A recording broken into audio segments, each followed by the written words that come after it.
नमस्कार। आज बात करेंगे भगवान हनुमान की, उनकी दिव्य कथा की और उनकी उस असीम शक्ति के पीछे छिपे गहरे रहस्य की। भगवान हनुमान को हम सब उनकी अपार शक्ति और चमत्कारों के लिए जानते हैं, लेकिन वो सिर्फ एक शक्तिशाली योद्धा ही नहीं है। उनकी कहानी तो भक्ति, सेवा और विनम्रता की एक बहुत ही गहरी गाथा है। तो इस पूरी कहानी में हम इसी सवाल का जवाब ढूंढेंगे। चलिए इस दिव्य यात्रा पर साथ चलते हैं और इस रहस्य को समझते हैं। देखिए, ये कहानी किसी युद्ध के मैदान से शुरू नहीं होती, बल्कि ये शुरू होती है रानी अंजना के दिल में बसी एक पवित्र प्रार्थना से। और अंजना की यही गहरी भक्ति, देखिए, यही उन घटनाओं का केंद्र बनने वाली थी जो आगे चलकर सृष्टि का इतिहास बदलने वाली थी। पवन देव जो वो दिव्य प्रसाद लाए थे, वो असल में भगवान शिव का ही आशीर्वाद था। और बस यहीं से हनुमान जी का जन्म एक महान दैवीय उद्देश्य से जुड़ गया। अच्छा, हनुमान जी के बचपन में ही उनकी असाधारण क्षमताओं की पहली झलक मिल जाती है, जो हमें उनकी शक्ति के असली स्रोत की ओर ले जाती है। उनकी इस एक बाल लीला ने ही सभी देवताओं का ध्यान अपनी ओर खींच लिया, और फिर एक ऐसी घटना हुई जिसने उनका भविष्य ही तय कर दिया। तो एक तरह से उनका नाम ही उस शक्तिशाली मुठभेड़ की और देवताओं से मिले सम्मान की याद दिलाता है।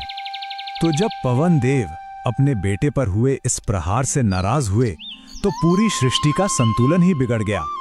तब जाकर सारे देवताओं ने बालक हनुमान को वो वरदान दिए जिन्होंने उन्हें शारीरिक रूप से, कह सकते हैं, लगभग अजेय बना दिया। लेकिन शारीरिक शक्ति तो कहानी का सिर्फ एक हिस्सा थी। उनका असली उद्देश्य, उनके जीवन का परम सत्य, वो तो अभी खोजना बाकी था। ज्ञान के लिए उनकी लगन भी उतनी ही जबरदस्त थी जितनी उनकी शारीरिक शक्ति। उन्होंने हर विद्या को पूरी श्रद्धा और लगन से सीखा। ये मुलाकात एक बहुत ही निर्णायक मोड़ था। इसी एक पल ने एक शक्तिशाली वानर को इतिहास के सबसे महान भक्त में बदल दिया। उनका एक सबसे प्रसिद्ध काम ये दिखाता है कि वो अपनी असीम शक्ति को एक दिव्य उद्देश्य के लिए कैसे समर्पित कर सकते थे। और ये कितना सटीक उदाहरण है कि कैसे हनुमान चालीसा जैसे पवित्र ग्रंथ उनके इन महान कामों को अमर बना देते हैं और हमें उनकी शक्ति का एहसास कराते रहते हैं। भक्ति और शक्ति के इस असाधारण काम ने न सिर्फ एक जान बचाई, बल्कि धर्मयुद्ध का पूरा रुख ही मोड़कर रख दिया। और ये बात इस पर रोशनी डालती है कि उनकी शक्ति का इस्तेमाल हमेशा दूसरों की सेवा और धर्म की रक्षा के लिए ही हुआ, जो उनकी असली महानता को दिखाता है।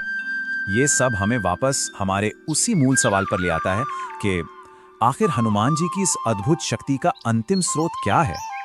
हाँ, ये सच है कि वरदानों ने उन्हें अजेय बनाया, पर वो उनकी कभी न खत्म होने वाली ऊर्जा और संकल्प का असली स्रोत नहीं थे। असली जवाब तो उनके दैवीय चरित्र में छिपा है, सिर्फ उनकी शारीरिक क्षमताओं में नहीं। सोचिए, उन्होंने कभी अपनी शक्ति का श्रेय खुद को दिया ही नहीं। हमेशा यही कहा कि ये सब तो प्रभु श्री राम की कृपा है। और जानते हैं, यही विनम्रता, यही समर्पण उनकी असली, कभी न खत्म होने वाली शक्ति का स्रोत था। हनुमान जी की कथा हर युग के लिए शक्ति, भक्ति और सेवा की प्रकृति के बारे में एक शाश्वत संदेश देती है।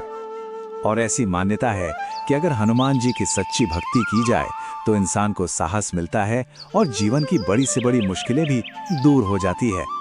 तो अंत में उनका जीवन हमें ये गहरा सबक सिखाता है कि असली बल शारीरिक शक्ति से कहीं ज्यादा बड़ा होता है।